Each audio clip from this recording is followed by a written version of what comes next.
Hello guys, আসসালামু আলাইকুম। যেমন একটি বাগানে আসলাম, আসলে আমাদের সচরাচর আসা হয় না।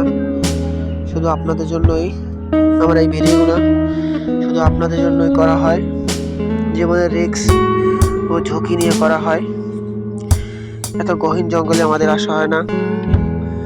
আসলে আমি আমার এই শখ থেকে আমি করি, এই ব্লগ পুরো করা হয়। আমার পেজে বিভিন্ন ধরনের ব্লগ দেখবেন, কারণ হয়েছে আমি যখন যেটা ভালো লাগে তখন সেইটি আপনাদের আমি ভিডিও করে দেখাই। এই জঙ্গলে কত ফল ফুল হয়ে ভরে থাকে, আসলে খাবার মতন কোনো লোক থাকে না। আসলে এত গহীন জঙ্গলে আইসা মানুষের আসলে ওইরকম খাওয়া হয় না। আপনাদের দেখাবো বাবা, ফুল ফল।